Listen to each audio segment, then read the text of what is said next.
Welcome back after what has been an unfortunate long hiatus. Started with, unfortunately, the camera breaking, and then fortunately a little bit of a break for Aviva, myself and the family, but it's wonderful to be back. We're back at a parsha that requires a tremendous amount of introspection.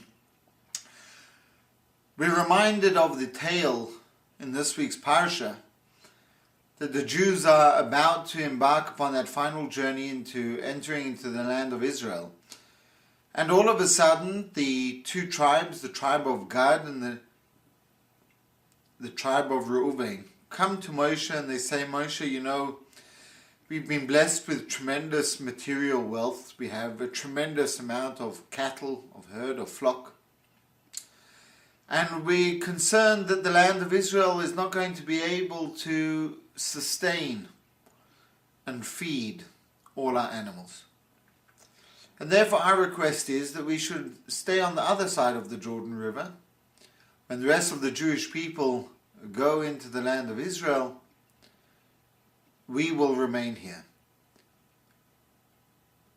Moshe Rabbeinu is a little bit perturbed. After all, why should it be that the rest of the Jewish menfolk are going to engage in tremendous battles in order to conquer the land of Israel, and all the men from Reuven and Gad will live a life of ease, of comfort? And he says, therefore, the only solution will be if you will indeed come in the front lines in crossing over the Jordan River and conquering the land of Israel, and then you certainly can return to the other side of the Jordan River. And in requesting and making their pledge, the tribes of Gad and Reuven turn around to Moshe and say, yes, indeed, we will build barns, we will build special areas for our cattle, and also homes for our wives and children, and then once we have done that, we will cross over the Jordan and fight the battle at the helm. And Moshe Rabbeinu was perturbed. We don't find in the Torah that Moshe Rabbeinu was perturbed that they didn't want to enter the land of Israel. Indeed, our rabbis tell us that the reason why those two tribes were the first to disappear when the Jews were ultimately sent into exile, these two tribes together with Manasseh disappeared first, was because they didn't want to go into the land of Israel. But Moshe doesn't seem to address that. But rather what he does address is the very strange declaration of Gad and Reuven that seems to imply that they had a greater concern for their material wealth than their own family.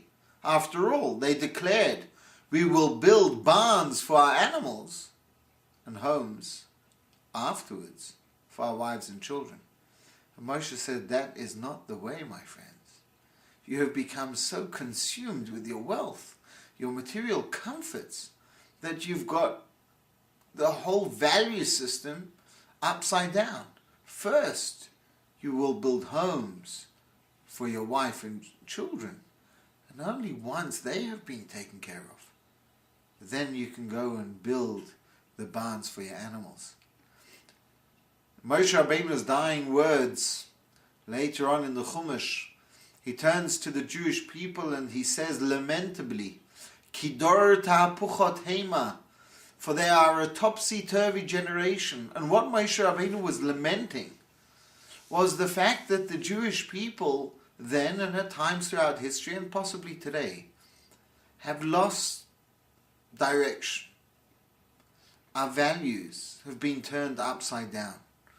That which is important in life we have made trivial, secondary.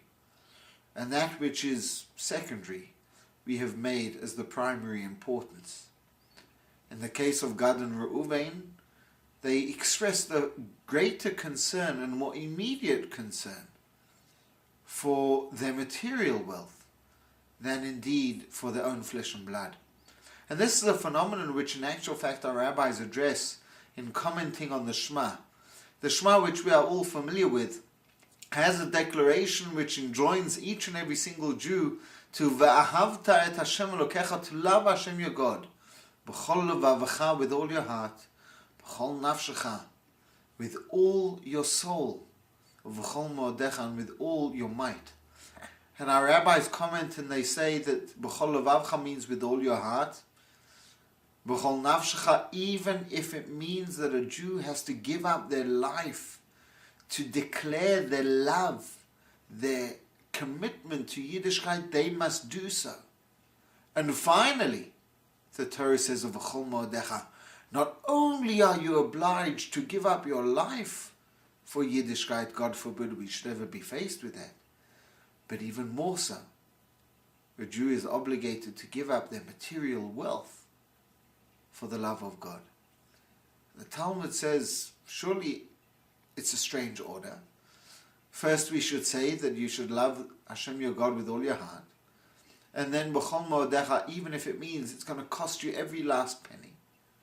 And finally, not only if it's going to cost you your last penny, even if it's going to cost you your life. And the Talmud makes a very telling declaration and says that unfortunately there are people that would quicker part with their lives than they would with their wealth. What a tragic statement. A tragic statement that we are reminded each and every single day, 3 times a day. Once in the morning, once in the evening, and once before we go to sleep, when we say the Shema, that indeed sometimes we can have our values so skewed that we make that which is trivial in life, our material wealth, the most important thing, and that which is the most important, we trivialize it. Kidor ta'apuchotema. We are topsy-turvy generation. And this Moshe Rabbeinu was very perturbed by. He recognized and he understood that the Jewish people, the Gad and Reuven, had been blessed with wealth. But what really concerned him was the value that they placed on that. That they made that even more important than the truly valuable things in life. And what an important lesson it is for us in today's generation. Never before has there existed a generation, a time of such affluence, of such comforts. Never before has there been a time where our people have had, Baruch Hashem, everything that we require materially. And unfortunately, sometimes that blessing has come at a cost, where we have made trivial that which is truly important, be it our families, be it our Yiddishkeit, our coming to shul, our studying. All of that has at times been placed on the back burner in order to be able to make the proverbial buck. And comes along this week's parasha and says, yes, we have to do whatever we can to make ourselves vessels to receive the blessing of Parnasa of God. But we must never make that the primary focus and the primary goal of our lives. We must always remember that more important than anything is our family. More important than wealth is our commitment to our traditions and our heritage, to our history, to our people, to our nation. And hopefully when we have the correct value system, then we are blessed not only with nachas from ourselves and our children, but with tremendous material abundant wealth in order to be able to lead a life that truly exemplifies what a Jew and a Torah Jew is expected to conduct their lives and achieve. Shabbos.